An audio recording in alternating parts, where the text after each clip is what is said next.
salah satu era yang paling bergejolak di sejarah kaum muslimin. Era yang dipenuhi dengan peristiwa dan fakta yang banyak diselewengkan dalam buku dan sejarah. Berbagai peristiwa terjadi antara sang komandan kaum muslimin yang berpengalaman dikenal dengan nama Salahuddin dan antara pasukan Eropa yang menamai diri mereka dengan nama Tentara Salib. Tetapi hal yang tidak diketahui oleh banyak orang adalah bahwasanya sebagian besar pertempuran tersebut berlangsung di bawah kepemimpinan sebuah organisasi yang dikenal dengan nama Ksatria Templar. Bagaimanakah kisah Ksatria Templar tersebut dan apakah hubungannya dengan Al-Quds? Bagaimana bisa kekuatan beberapa orang yang tidak mencapai 10 orang tersebut berubah menjadi sebuah kekuatan besar yang paling berpengaruh dalam pertempuran salib? Serta bagaimana pula para ksatria yang dipuja-puja itu berakhir oleh mereka yang memujanya dengan pembunuhan dan hingga dibakar hidup-hidup. Kita akan kembali menelusuri sejarah masa lalu semenjak jatuhnya Al-Quds dari tangan kaum muslimin hingga akhirnya berhasil direbut kembali dalam pertempuran Hittin. Kita akan mengungkap perincian dari berbagai pertempuran yang berlangsung selama lebih dari 200 tahun.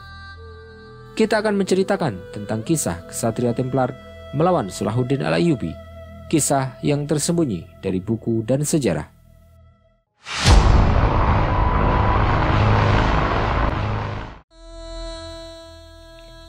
Pada tahun 1099 Masehi, yang merupakan tahun yang penuh kesedihan, ketika Baitul Maqdis jatuh ke tangan pasukan Kristen yang menyebut diri mereka sebagai Tentara Salib. Ketika Godefroy dan Raymond IV merebut Baitul Maqdis dari kekuasaan dinasti Fatimiyah, mereka memasuki kota tersebut dan membunuh lebih dari 70.000 kaum muslimin serta membangun sebuah kerajaan yang dinamai dengan Yerusalem di atas puing-puing reruntuhan kota tersebut. Pada tahun 1118 Masehi, ada 9 orang ksatria yang berangkat menuju ke Al-Quds yang dipimpin oleh Hugues de Payens. Mereka bertemu dengan Raja Baldwin II, adik dari raja pertama kerajaan Yerusalem, yaitu Godefroy of Bouillon. Pertemuan tersebut menghasilkan kesepakatan untuk membentuk organisasi Ksatria Templar yang mereka sebut dengan nama Laskar Miskin Kristus dan Kenisah Salomo.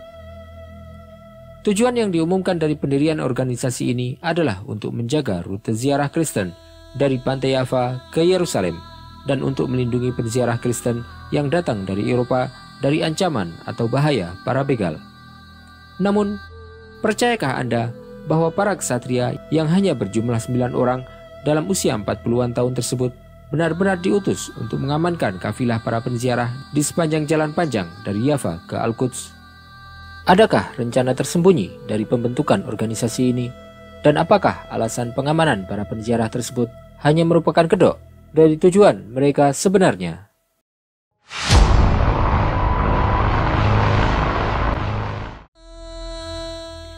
Ksatria Templar inilah yang kemudian menjadi kekuatan terbesar dalam menghadapi pasukan Salahuddin dalam pertempurannya untuk membebaskan Al-Quds selama puluhan tahun.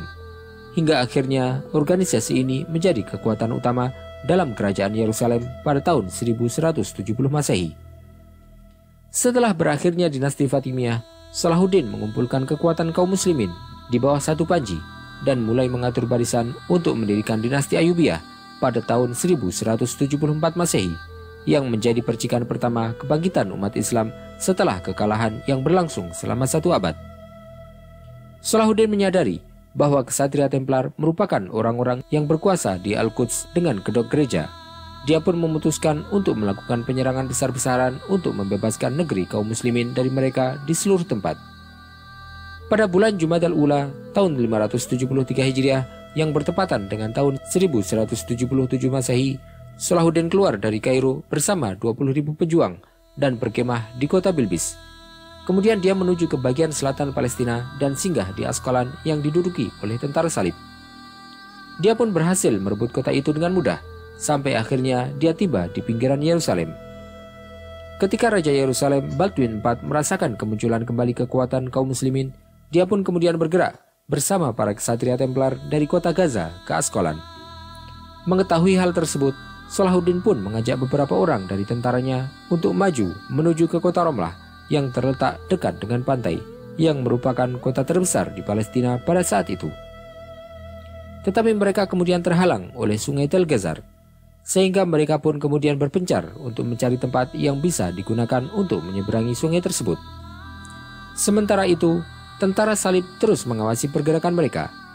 Ketika melihat Salahuddin dalam keadaan seperti itu, tentara salib pun menyerang mereka dari belakang di bawah kepemimpinan Pangeran Arnad dan Raja Yerusalem Baldwin IV. Kala itu, Salahuddin hanya membawa sejumlah kecil panglima dan tentara, sementara sebagian besar pasukannya masih berada di Askolan dan pinggiran Yerusalem. Meskipun demikian, pasukan kaum muslimin berhasil untuk bersatu dan melawan mereka dengan pertempuran yang epik. Dalam pertempuran tersebut, putra Salahuddin yang bernama Ahmad gugur sebagai salah satu syuhada. Ksatria Templar pun melebihi jumlah kaum muslimin berkali-kali lipat. Salahuddin akhirnya dikalahkan dalam pertempuran Romlah tersebut. Dan pada tahun itu, orang-orang Eropa menulis syair tentang kekuatan Ksatria Templar, tanpa menyebutkan bahwa mereka sebenarnya hanya memerangi sebagian kecil dari pasukan Salahuddin. Meskipun demikian, kaum muslimin telah berhasil membunuh 1.100 orang dari musuhnya dan melukai 750 orang lainnya. Raja Yerusalem, Baldwin, kemudian mengabadikan kemenangannya dalam medan perang tersebut.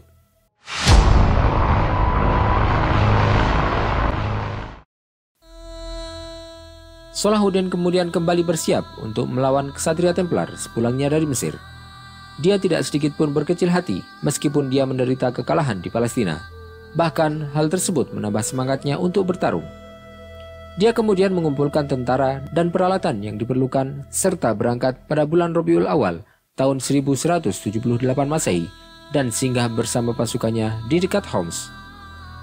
Kemudian terjadilah beberapa pertempuran kecil antara Salahuddin dengan sebagian Ksatria Templar yang akhirnya mereka melarikan diri. Pada bulan Zulqa'dah tahun 574 Hijriah yang bertepatan dengan bulan April tahun 1179 Masehi, tentara salib maju bersama Ksatria Templar di bawah kepemimpinan Raja Baldwin menuju Damaskus dengan memperkirakan akan menghadapi perlawanan yang lemah di sana. Mereka pun menyerang desa-desa dan para pengembala yang ada di dataran tinggi Golan. Serangan tersebut kemudian dihadang oleh kelompok militer pasukan Salahuddin yang dipimpin oleh Farukh Shah yang kemudian mundur dari sana. Tentara salib kemudian mengejar mereka dengan bangganya hingga sampai di tenggara Quneitra, yang mana tentara pasukan Salahuddin telah menunggu di tempat tersebut, hingga kemudian terjadilah pertempuran yang dimenangkan oleh pasukan Salahuddin dan menumbuhkan rasa takut di dada para Ksatria Templar karena melihat kekuatan para Ksatria kaum muslimin. Dalam waktu kurang dari 1 tahun, Salahuddin Al-Ayyubi berhasil mengembalikan kekuatan pasukannya yang jumlahnya telah berlipat ganda, ketika menjadikan tentara Mesir sebagai kekuatan utamanya, kemudian dari negeri Syam dan Hijaz. Salahuddin pun kemudian menyatakan peperangan jihad melawan Ksatria Templar dan mengarungi berbagai pertempuran selama 5 tahun, yang semuanya berhasil dimenangkan olehnya. Raja Yerusalem Baldwin IV pun terpaksa untuk meminta gencatan senjata dari Salahuddin, yang kini pasukannya telah menguasai semua daerah dari timur dan barat. Salahuddin pun menerima permintaan tersebut dan bersiap-siap untuk menyiapkan pertempuran akhirnya. Setelah kematian Baldwin IV pada tahun 1185 Masehi di tangan keponakannya sendiri, Baldwin V yang telah meracuninya, yang mana dia juga meninggal setahun setelah itu, maka sang ibu Sibella naik tahta dan menobatkan suaminya yang berkebangsaan Perancis, Guy of Lusignan, sebagai Raja Yerusalem, yang dikenal sangat membenci dan memusuhi kaum muslimin dan setia terhadap Ksatria Templar. Dia pun bersekutu dengan Arnad yang sangat ingin menyerang kaum muslimin. Mereka mengkhianati kesepakatan gencatan senjata dan menyerang kafilah Islam serta membunuh mereka dimanapun mereka berada. Ketika Salahuddin mengetahui hal tersebut, pasukannya pun bergerak keluar dari Mesir dengan jumlah lebih dari 200.000 pejuang. Para Ksatria Templar berangkat dengan pasukan yang jumlahnya sangat banyak. Mereka merupakan ksatria elit yang dipersenjatai dengan senjata berat dengan kekuatan fisik yang hebat.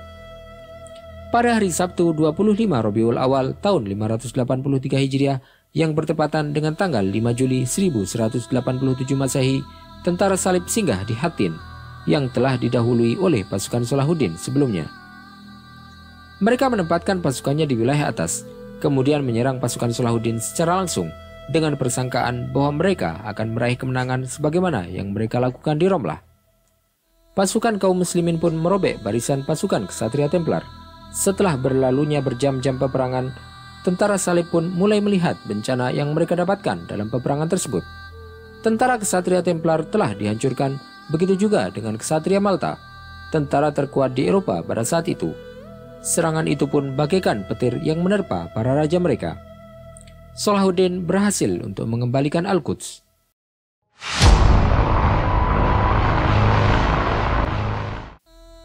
Setelah kekalahan Ksatria Templar, mereka berusaha untuk mendorong Eropa agar masuk ke dalam pertempuran melawan Salahuddin dengan tujuan untuk merebut kembali Al-Quds, terutama setelah jatuhnya Provinsi Sof yang menjadi benteng terkuat bagi Ksatria Templar. Maka dimulailah Perang Salib ketiga yang dipimpin oleh Raja Inggris Richard Lionheart dan Raja Prancis Philip II. Tetapi mereka semuanya gagal untuk merebut kembali Al-Quds, meskipun berkali-kali upaya telah mereka lakukan. Ksatria Templar berusaha untuk kembali menaklukkan 3 kota yang tersisa yang mereka miliki, yaitu Antakya, Tripoli Syam, dan Sur. Mereka pun berhasil untuk menguasai pelabuhan Akka pada tahun 1191 Masehi. 100 tahun setelah itu, para anggota Ksatria Templar berusaha untuk mengembalikan organisasi Ksatria dan mengirim kampanye besar ke timur. Maka kedatangan mereka pun dihadang oleh tentara Mamluk yang dipimpin oleh Az-Zahir Ruknuddin Baibars dan memusnahkan mereka hingga tak tersisa. Pasukan Mamluk kemudian menuju ke Akka dan menaklukkannya pada tahun 1292 Masehi. Ksatria Templar pun musnah pada masa dinasti Mamalik, meskipun jasa terbesar merupakan perjuangan dari Salahuddin Al-Ayyubi yang telah memporak-porandakan organisasi tersebut. Upaya yang dilakukan oleh Salahuddin dalam kurun waktu 56 tahun tersebut berhasil menyatukan kaum muslimin dan membangun pasukan besar serta menyerang Ksatria Templar hingga akhirnya mengembalikan Al-Quds sebagai kota kaum muslimin.